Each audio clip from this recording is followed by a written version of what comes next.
Mesdames, Messieurs, bonjour. Bienvenue sur Elvic TV. Il est 8 h en temps universel ce 29 octobre 2024. Voici donc l'information du jour que nous allons traiter et que nous allons sûrement aussi encore traiter. Nous en reparlerons donc au cours de nos prochaines éditions en ce jour et bien sûr dans les jours à venir. Et il s'agit donc de la situation en Côte d'Ivoire. Vous savez que l'élection présidentielle est censée se tenir le 25 octobre 2025, en tout cas si le calendrier électoral est respecté. Et bon, pour le moment, on ne peut le dire avec certitude que ce calendrier sera respecté, car il y a des tensions donc qui sortent d'un peu partout. Déjà pour la révision de la liste électorale et qui est en cours d'ailleurs, opération donc qui est en cours et qui prendra fin le 11 novembre prochain. Il y a des irrégularités qui sont signalées de part et autre, de même que des contraintes et aussi des difficultés que le régime en place impose donc aux citoyens qui, pour ces raisons, n'arrivent pas à se faire enrôler massivement comme l'aurait souhaité donc l'ensemble des acteurs politiques, principalement de l'opposition politique. À cela, il faut ajouter le fait que certains acteurs, et non des moindres, ne peuvent pas concourir à l'élection à venir, tel que le président Koudou Laurent Gbagbo, ancien président de la République de 2000 donc à 2010, qui n'a pas son nom sur la liste électorale. Il a été condamné par disons la justice qu'on peut estimer aux ordres donc du régime actuel à 20 années de réclusion criminelle donc, et il est déchu de ses droits civiques. Le président Gbagbo crie donc à un complot ourdi par le pouvoir en place et au travers donc de la justice inféodée donc à ce pouvoir, et il exige que son nom soit donc remis sur la liste électorale et qu'il puisse concourir à l'élection présidentielle. Ses partisans et organisent des réunions de sensibilisation, de dénonciation aussi dans le district d'Abidjan, mais au-delà, le président Gbagbo qui en toute probabilité va se rendre dans les jours ou les semaines à venir dans un centre d'enrôlement pour se faire enrôler une énième fois car c'est la 3e fois donc qu'il va donc accomplir cette tâche, et il s'est adressé à la presse concernant donc les combats à venir. Il a dit très clairement, il va donc s'exprimer, il va parler aux Ivoiriens très bientôt directement. Il a donc instruit ses collaborateurs directs afin donc d'aller au contact des populations, leur annoncer donc ses sorties prochaines dans le district d'Abidjan. Nous l'écoutons. Nous rentrons dans une phase de combat. Chacun à son niveau doit se battre. Pour ma part, j'ai commencé.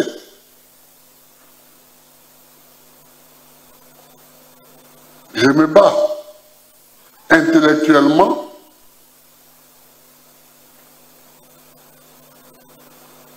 et bientôt, ce sera physiquement en faisant le tour.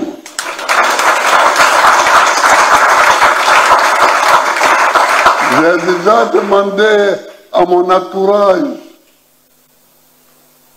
de programmer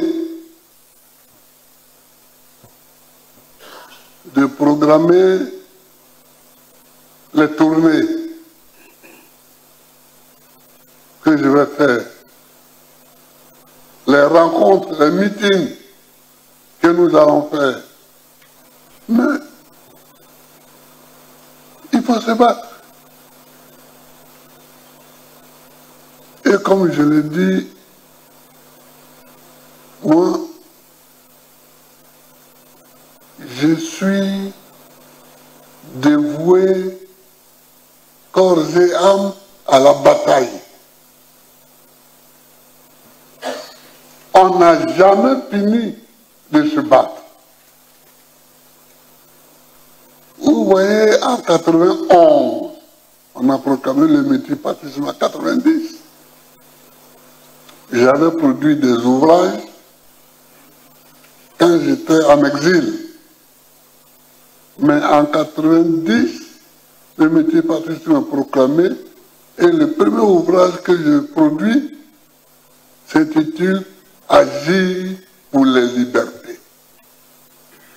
Ce n'est pas un hasard. Ce sont les libertés qui sont notre objectif.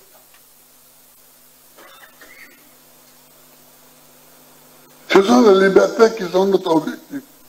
Et tous ceux qui tuent les libertés sont nos adversaires.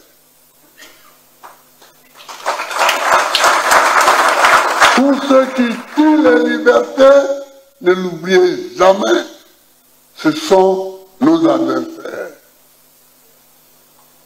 Pourquoi on arrête de social Rodin? Pourquoi? Parce que les gens crient que la vie est chère. Mais enfin, sinon dans le monde, on arrêterait tout le monde. Puisque partout, il y a des manifestations contre la vie chère.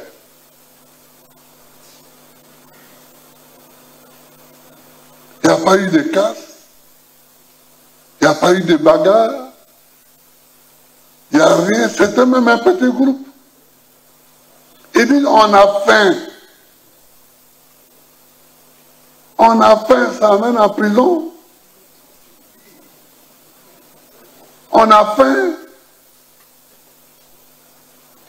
Le courant coûte cher.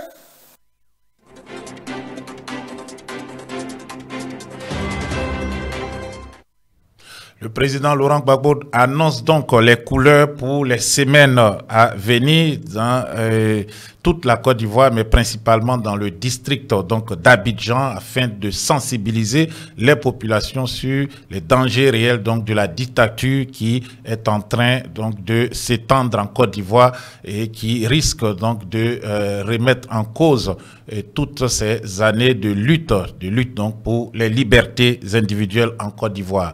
Il faut le dire, il y a certes l'élection, mais il y a aussi la situation politique déjà, la situation sociale, la situation aussi sécuritaire et économique, etc. Le régime de M. Alassane Dramane Ouattara, qui a, et on le voit donc échoué lamentablement, refuse donc l'expression populaire, l'expression donc de la majorité. Il refuse d'écouter les discours, les pleurs, les lamentations de cette population en souffrance. Il y a des leaders politiques, donc l'opposition réclame donc l'audit de la liste électorale. Il y a aussi des acteurs politiques tels que le président Gbagbo qui réclament donc que les libertés soient respectées, que surtout on n'utilise pas la justice à des fins personnelles. Tout cela, le régime le balaie ou le balaie du revers de la main pour M. Ouattara et en tout cas pour le RDA.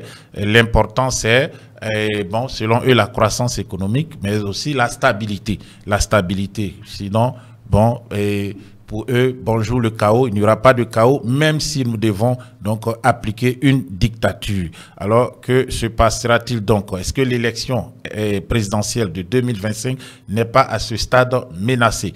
On voit qu'il n'y a pas un engouement pour se faire enrôler. L'engouement n'y est pas, il y a des centres, on parle de plus de 5000 centres qui n'ont reçu la visite d'aucune personne, des personnes censées donc se faire enrôler pour s'exprimer dans les urnes afin donc de choisir le nouveau président en 2025 donc, et puis surtout pour mettre fin à leur souffrance. Mais ils n'ont pas l'engouement. Est-ce le fait de partis politiques? Est-ce que ce sont aussi des messages qui ne passent pas ou des partis qui peut-être se disent il faut plutôt mener un autre combat, dans ce cas le combat des libertés, plutôt que le combat d'aller sur la liste électorale et aller à une élection, parce qu'on sait, ou en tout cas on se dit déjà que le parti au pouvoir, le RDA, va frauder, quelle que soit donc l'élection, quel que soit l'adversaire, quel que soit le candidat, tant que le RDA est dans cette position, donc cette position de toute puissance, ils vont toujours frauder, il n'y aura pas d'expression populaire. Donc à cet effet, le porte-parole, ou en tout cas le secrétaire exécutif chargé de la mobilisation, plutôt, pas le porte-parole, le chargé de la mobilisation du PDCI RDA, M. Diao Fouet, était à Yopougon, il s'est adressé aux militants de son parti, donc aux sympathisants aussi, venus très nombreux pour l'écouter. Il invite donc les autres partis politiques de l'opposition à se mettre bon, d'arrache-pied dans la sensibilisation pour que cette on va dire, révision de la liste électorale soit un succès. On l'écoute. Du PPACI et des GPS. Il faut qu'ils sachent une chose. Il faut qu'ils sachent une chose. Aujourd'hui, nous sommes en train de faire l'enrôlement. L'enrôlement, là, ce n'est pas...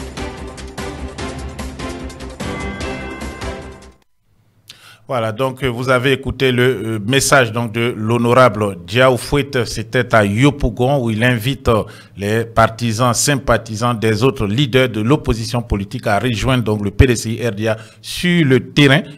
A dit qu'il n'y a pas un engouement de la part des autres formations politiques de l'opposition afin de se faire enrôler pour l'élection à venir. C'est la question qu'on se pose tous.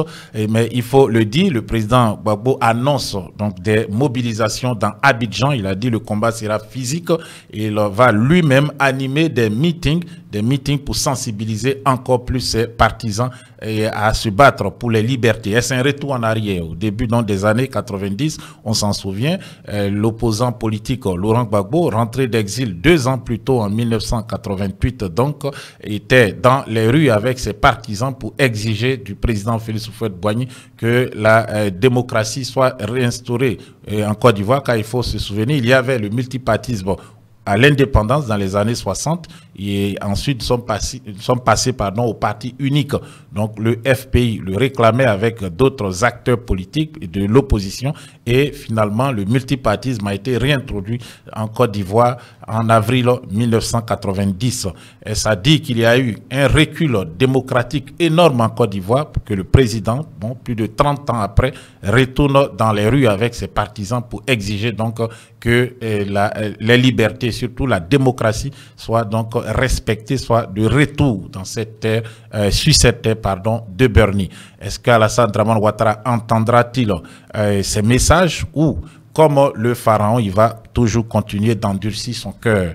C'est la question qu'on se pose. Il faut qu'attendre encore quelques semaines, peut-être des mois, pour avoir donc plus d'informations à ce sujet. Parlant d'Alassane Dramane Ouattara, ce dernier se rend encore en France quelques semaines donc après son retour et il se rend une fois de plus dans la capitale française où il va probablement rencontrer le président Emmanuel Macron, de même que pour ses visites médicales. Est-ce que dans cet état, M. Alassane Ouattara, qui doit séjourner en France pour des séjours médicaux, mais aussi pour des séjours personnels, pour se reposer, est-ce qu'il est en disposition pour faire un 4e mandat, pour être candidat même à un 4e mandat en Côte d'Ivoire? Ne serait-ce pas le temps qu'il décide, qu'il accepte donc de passer le flambeau et de permettre que la démocratie puisse s'exprimer pleinement en Côte d'Ivoire et qu'on puisse donc faire appel à des investisseurs de part et d'autre pour travailler ensemble et enrichir ce pays? Est-ce qu'il doit confisquer les libertés, confisquer aussi la démocratie en Côte d'Ivoire et que ce pays soit en lambeaux comme on le voit? C'est la question qu'on se pose. Vous pouvez apporter des réponses dans les commentaires donc sur cette vidéo. Merci une fois de plus de votre fidélité. On se retrouve au cours de la journée pour d'autres directs pour vous tenir informé donc de l'actualité en Afrique et principalement en Côte d'Ivoire. C'était Isaac Kofi depuis Bamako pour Elvic TV.